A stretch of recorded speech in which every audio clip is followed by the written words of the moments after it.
Hi everybody, welcome back. Just Vape, Just Wah. I'm Justine. Today I'm going to be reviewing a device for you. It is the L-Rider Robust. This is the box it came in, and it came with a little information manual. And here is the actual device. Mine is the round. This also comes in a cube shape. And I got this courtesy of Cigzz for the purpose of review. So I'm just going to go over its features, functions, aesthetics, and what I think about it. Okay, so this is a variable voltage device. It's got the same kind of like rubbery, it's not rubber I don't think, but it's got that rubbery feeling that some of the Ego twists have. Very smooth and comfy in the hands. It's got a kind of sensitive button on it. It clicks rather easily. It does sound a little clicky. See? One thing I did notice as soon as I held this in my hand was that this display window for, you know, your voltage and your battery check and your ohms is kind of loose. Like I don't know if you can hear it. You probably can't hear that. But it wiggles back and forth a bit. As I said, this button is, it's very sensitive. Like I have a habit of like vacuuming and stuff with a PV in my hands. And with this one, I'll find myself accidentally firing it just from regular like gesturing. And I do it a lot because I'm Italian. Okay, let's get back to it. It's really quite small. It is wider than a twist. Here's the L-Rider, the Robust. And it's a little bit shorter than a twist, but this is the 1000 mAh twist, so it's a cute size. When I first started playing around with this, the one thing I noticed is that I was doing this. I want to check my ohms. And I'm clicking 5 times here to check my ohms, but the window's not there. The window's on the same side as the button, so I had to get used to turning it around to click it with my thumb to see what I wanted to see.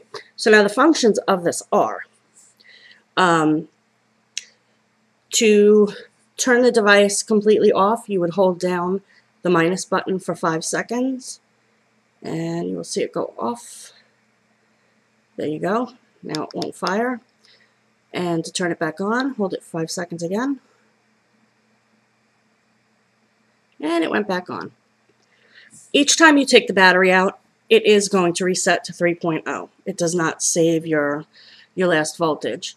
To check your battery life. Now I have a brand new battery in here, but it's not an IMR, so it probably would be higher voltages for the battery if I had a better kind in there. You hold this down for 3 seconds and see there it shows you that my battery is at 4 volts.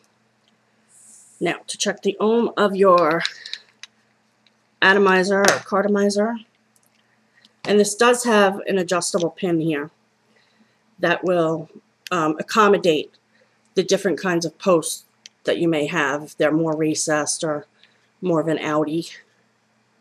Okay, now to check the ohms, it's just 5 clicks of the firing button. And we are at, can't see, glare. Well, crap, let's do that again. Okay, we're at 2.4. Again, there we go, 2.4. Let's see, what else? What else do I have to tell you? It goes from 3 volts all the way up to 6. If you get to 6, it will round robin right back to 3, and so on. Now, this I don't think is really meant to be a drip well, but if it was, it's extremely deep. Like you could fit a lot in there. So like if you over drip, you got no problems here. The one thing though is that on the information thing, it says that use all kinds of 510 Ego threaded atomizers on the device without using an adapter. Well, I only have a couple of Ego threaded stuff. I have this, I guess, like a Stardust, and it gets stuck in there, but you cannot turn it on. You can't get it on. This is a rocket tank. Again, it's going in there, but there is no way to screw it in. Even if I press down, it will not screw on. So I don't know if you have like maybe different kinds of Ego threaded, but for me, Ego doesn't work. But let's see. Let's talk about how the device actually functions. Okay, remember I got a 2.4 ohm Cardo, so I'm going to put this up to 4 volts and see what happens.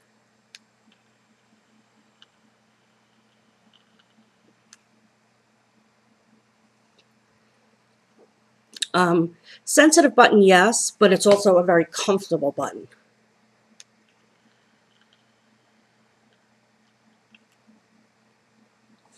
Now, I have to be honest and tell you that I received my device with quite a bad short in it. It works maybe 25% of the time.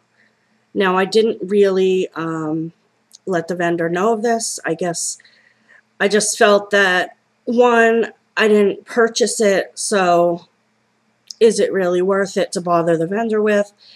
And what was my other point? Oh, 2, it's possible that other people could receive theirs with a short in it, so I just figured I'm going to review it as is. Now, I have no doubt that Cigzz would absolutely, in the instance that you purchased one, if it came with a short in it, I have no doubt that they would either A, refund your money, or B, send you a new device immediately. No doubt. So, this is just, you know, me not telling them.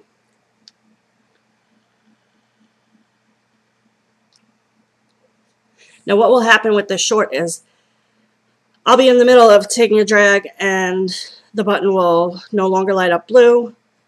I get no power to my Cardo. I've tried this with at least 10 different bottom coils and 2 different atomizers that I have. I'll have to bang it to get it to work again and then reset it from 3 volts up to wherever I was. And this will happen continually over and over and over again.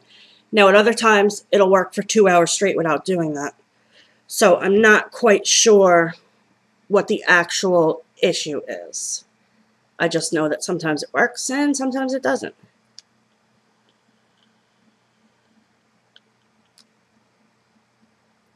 And right now for the review, sorry, that crankberry. Right now it's working, which is great. So I have to say, if you got one that does not have a short in it, which I'm sure is how you receive yours, it's a nice little device.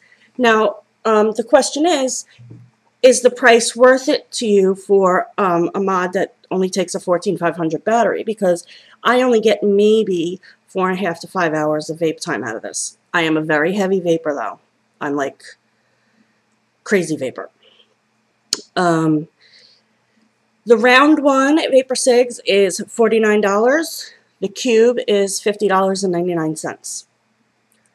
So, I mean, really, you're getting most of the functions, or possibly all of the same functions that you get in a Pro Vari, but you're not getting the same build quality. We're not talking about, you know, beautifully, like, buttery threading and, you know, a heavy device. This is aluminum. If I drop it more than a couple of times, it probably would not survive very well, whereas my Pro Vari has been dropped many times and it's still kicking. But it's a nice little device. If mine didn't have a short in it, I'd probably be using it a lot more. But let me tell you, I have tested this sucker for, oh, I guess it's about a week and a half, 2 weeks now.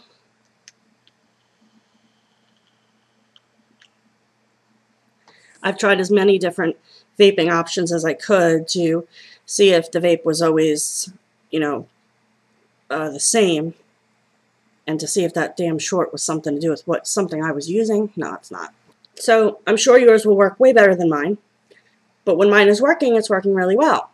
So that is the L Rider Robust from Vapor Cigzz. And until next time, vape your faces off.